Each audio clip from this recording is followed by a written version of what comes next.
Hello, hello mga kasyapaw! Abay, tara na nga dahil mamimigay tayo ng libreng pansit dito sa Awitan. Ay sus na yan! Nung Webes nga po ng gabi ay pumunta kami sa palengke ni Fafa Art. Abay, bibili po kasi kami ng pansit na ipapamigay natin dito sa tindahan. Ay sus na yan! Saktong-sakto nga ni po at kinaumagahan baga ay hindi na muna magtitinda ng burger. Ay paano baga ay naubusan po kasi kami ni Fafa Art ng stock. Ay sus na yan! Ang sabi nga po niya ay mag-close na muna kami para makapaghanda kami ng mga paninda. Alas 6 ng umaga nga po nung Biyernes ay nagluluto na si Fafa Art ng pansit. Bigla nga ni po akong nagising at may malakas baga po na sumabog doon sa labas. Abay, may naputol po pala na kuryente doon sa labas ng tindahan. Tumawag nga po agad si Fafa Art sa Kanoreco para ipaayos yon. Abay, delikado po kasi at dumikit na yung kuryente sa bubong ng tindahan. Mabuti na lang nga ni po at agad bagang dumating ang Kanoreco para ayusin yon. Ang sabi nga ni Fafa Art ay tamang-tama nga raw at nagluluto kami ngayon ng pansit. Pagkatapos nga nila sir na ayusin yung naputol na wire ay tinawag na rin namin para kumain. Abay, sobrang aga nga nito mga kasyopaw at alas 6 pa lang baga ng umaga. Sakto rin nga po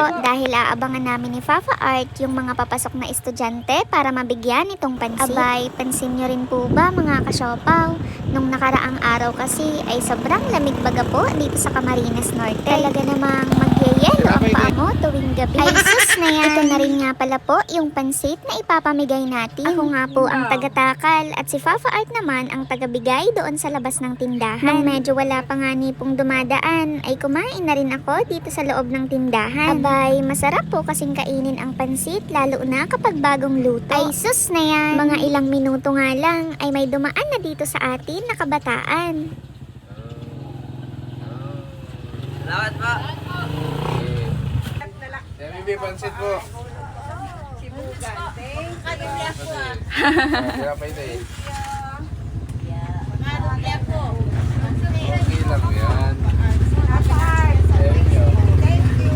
Pinapay kayo baby. Nakagawa ka doon sa mga pagpupulong. Si ano po, nagtira na si... Ano mo dyan? Nahaling kayo. Pagkiro lang yan. Abay, tingnan nyo nga ni mga kasyopaw at sobrang lakas baga ng hangin dito sa Awitan.